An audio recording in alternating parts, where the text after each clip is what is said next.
Pinturería Fantini, tienda de pinturas.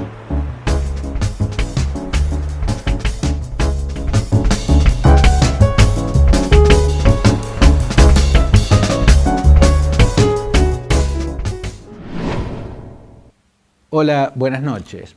Yo creo que es muy importante observar y tratar de dilucidar lo que está mostrando el Perú de estos días.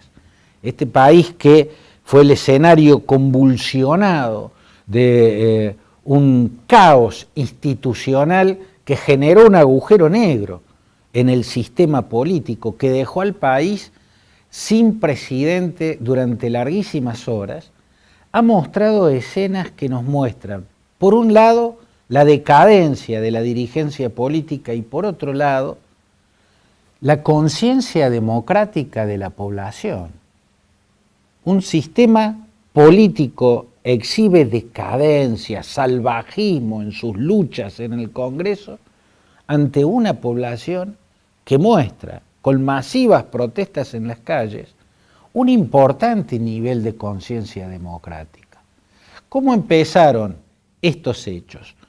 En Perú gobernaba Pedro Pablo Kuczynski. Él había sido votado para ocupar la presidencia, pero desde que la ocupó el Congreso, que es el centro del escenario político en Perú, porque Perú tiene un sistema político muy particular, es cuasi parlamentario. Por eso el escenario de la política siempre es el Congreso. El Congreso de entrada nomás acosó con denuncias, con acusaciones, con impedimentos al presidente Pedro Pablo Kuczynski, hasta que logró derribarlo. Derribado Kuczynski, asumió la presidencia el vicepresidente primero. Otra particularidad del sistema político peruano es que tiene 3 vicepresidentes. El vicepresidente primero era Martín Vizcarra, por eso él ocupó la presidencia para completar el mandato para el cual había sido votado Pedro Pablo Kuczynski, quien había tenido que abandonar el poder en el marco de esa guerra política que le establecieron las fuerzas que dominaban el Parlamento. Vizcarra asume y lo primero que encuentra es la continuidad de esa guerra. Por todos lados en el Parlamento bloqueaban su acción gubernamental y la bloqueaban porque la agenda que puso Vizcarra sobre la mesa, ni bien asumió la presidencia, fue una serie de reformas tendientes a disminuir la corrupción en el Estado peruano. Reformas para impedir la corrupción o al menos atenuarla lo máximo posible en el escenario de la política y de las instituciones. En el Parlamento empezó el bloqueo y Vizcarra respondió con un contraataque. Hizo cerrar el Parlamento y abrió un proceso electoral que desembocó en nuevas elecciones legislativas y otra vez empezó a funcionar el Parlamento, que en el caso de Perú es un Parlamento unicameral. La cuestión es que con eso no resolvió el asunto porque los nuevos legisladores tenían el mismo problema de los legisladores anteriores.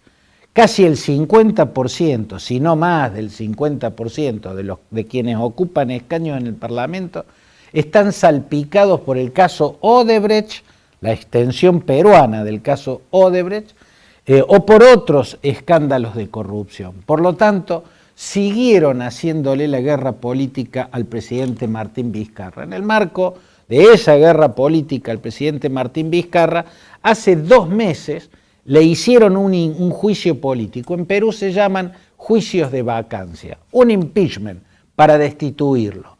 Vizcarra salió airoso, logró sobrevivir a ese juicio de vacancia, pero solo 2 meses más tarde, otra vez y de manera sorpresiva, casi como una blitzkrieg, ¿no? una guerra relámpago, le impusieron otro juicio de vacancia, otro impeachment, otro juicio político con vistas a destituirlo. Y esta vez lo lograron, esta vez lograron destituir al presidente Martín Vizcarra. Ahí estallaron las protestas. Hasta acá, ¿qué estábamos viendo? Estábamos viendo cómo los partidos manchados por la corrupción que dominan por lo menos la mitad del Parlamento peruano, intentaban obstruir un proceso de reformas tendientes a conjurar el acceso de la corrupción a las instituciones políticas. Acá lograron el cometido, derribaron a Vizcarra con un nuevo argumento, con una nueva acusación, supuestos sobornos que recibió cuando era presidente del departamento de Moquegua.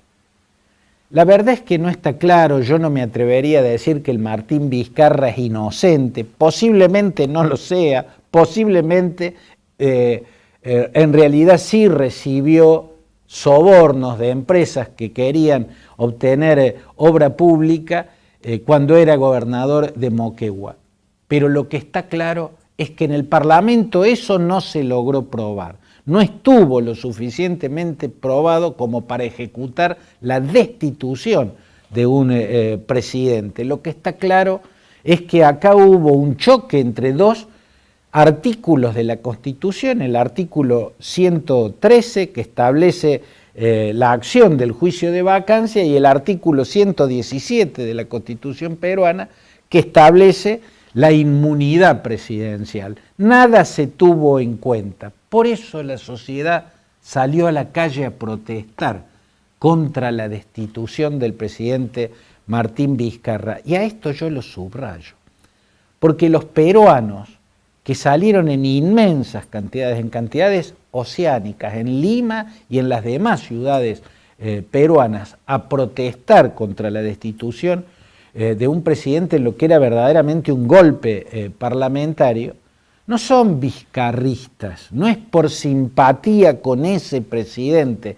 no es por identificación con ese presidente, por ser del mismo partido de ese presidente, sino para repudiar un estropicio institucional.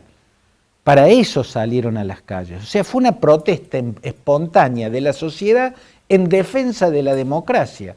Una democracia que estaba siendo dañada por una clase política que, al estar salpicada de corrupción, entra en el salvajismo político y destruye a cualquier gobierno que no le sirva de paraguas de protección del avance de la justicia sobre los casos de corrupción. Esto ya se había visto en Brasil. Yo siempre sostuve que a Dilma Rousseff la destituyeron en un impeachment injusto, porque en realidad ella no actuaba como quería la mayoría de los legisladores para frenar el avance de la justicia por el caso Lavallato, por el proceso ya conocido como el Lavallato. Como fuere, la sociedad peruana salió a protestar, no en defensa de esta persona que ocupaba la presidencia, no porque se identificaran con él o fueran partidarios de él, salieron a defender la democracia, atacada por una práctica salvaje de la política, en manos de un puñado de corruptos y decadentes. Quien asumió la presidencia en lugar de Martín Vizcarra fue quien ocupaba la titularidad del Congreso. En este caso era Manuel Merino. Manuel Merino pertenece al partido Acción Popular, es una de las fuerzas tradicionales de Perú, pero ya está reducida a una mínima expresión. Era el partido de un gran presidente que tuvo Perú, un gran presidente conservador que fue Fernando Belaúnde Terry. Bueno, a distancias siderales de la estatura moral y política de Belaúnde Terry, Manuel Merino, el hombre que llegó de esta manera tan turbia, tan truculenta a la presidencia de Perú, actuó como si él se hubiera convertido en presidente por los votos del pueblo, porque el pueblo peruano lo votó masivamente para que llegara a ese cargo. Era absurdo. Él estaba ocupando el lugar de un vicepresidente que ocupó la presidencia para completar el mandato de Pedro Pablo Kuczynski, que era el que había sido votado para el cargo de presidente. Manuel Merino a lo que tenía que limitarse era a conducir un gobierno de transición hacia las próximas elecciones, nada más. ¿Pero qué hizo? En tiempo récord formó un gabinete escorado a la derecha, un gabinete ultraconservador, y la primera orden que emitió ese gabinete fue una represión feroz de la policía contra las protestas masivas de los peruanos en las calles, indignados por el estropicio institucional cometido por el Parlamento que había destituido a Martín Vizcarra. ¿Se dan cuenta? O sea, cae Vizcarra, asume Merino, el titular del Congreso, forma un gobierno de derecha dura. La primera orden de ese gobierno de derecha dura es reprimir ferozmente protestas que eran pacíficas, multitudinarias, pero pacíficas y en defensa de la democracia. La represión deja 2 muertos, más de 100 de heridos, un puñado de desaparecidos, un desastre total que hace que al 5.º día de haber asumido de manera tan turbia y truculenta, Manuel Merino tiene que presentar su renuncia, porque lo que había provocado en tiempo récord era un desastre aún peor. ¿Corrigió entonces el Congreso esta frenética danza de estropicios? No, cometió un estropicio más. Dejó el país sin presidente durante una eternidad de horas, porque estando sin presidente hasta los minutos resultan eternos, al no ponerse de acuerdo en la designación de alguien que ocupe la presidencia y forme un gobierno técnico que adelante las elecciones o conduzca hasta las elecciones que tienen que ser en abril del 2021. Los jefes de las bancadas se habían reunido y habían acordado en designar para ese cargo a una legisladora del partido Frente Amplio, un partido pequeño, un partido de centro izquierda, pero muy moderado, un partido que no había votado contra Vizcarra, no había votado por la destitución de Vizcarra, sino por la continuidad de Vizcarra. Y por ese hecho, la legisladora, Rocío Silva se llama, tenía el antecedente que se necesitaba. No estaba salpicada por la corrupción y no votó la destitución de Vizcarra, que fue el gigantesco estropicio que inició todo este caos. Entonces los jefes de cada bancada acordaron nombrarla, pero cuando llegó la votación, votaron todo lo contrario de las distintas bancadas y no aprobaron esa designación, lo que dejó a la vista que los jefes de cada bancada no representan a nadie, los diputados no le hacen caso a los jefes de cada bancada, era el caos absoluto en el que nadie representaba nada. Finalmente, a horas de que vuelva a reunirse el Tribunal Constitucional, esta vez para revisar cómo fue la destitución de Vizcarra y tal vez con la posibilidad de restituir al presidente injustamente destituido, es que en el Congreso esta vez actuaron con sensatez. Se pusieron de acuerdo en alguien para ocupar el cargo, es Francisco Sagasti, del Partido Morado, otro partido de centro, otro partido respetable. Sagasti es un hombre que no tiene salpicaduras de corrupción, es un profesional destacado en el campo de la ingeniería y también de la economía, y sobre todo Sagasti y el Partido Morado, igual que el Frente Amplio, no están salpicados por haber cometido el estropicio de destituir a Martín Vizcarra. Ellos votaron en ese juicio de vacancia en sentido contrario. Perdieron la votación, pero ahora les reconocieron haber votado con sensatez en el inicio de esta frenética danza de estropicio, que le dejó a la región esta postal, un país donde la clase política en términos generales muestra decadencia, decrepitud, irresponsabilidad y salvajismo, pero donde la sociedad sale a las calles a defender la democracia. ¿A defenderla de quién? De los irresponsables políticos. Pinturería Fantini, tienda de pinturas.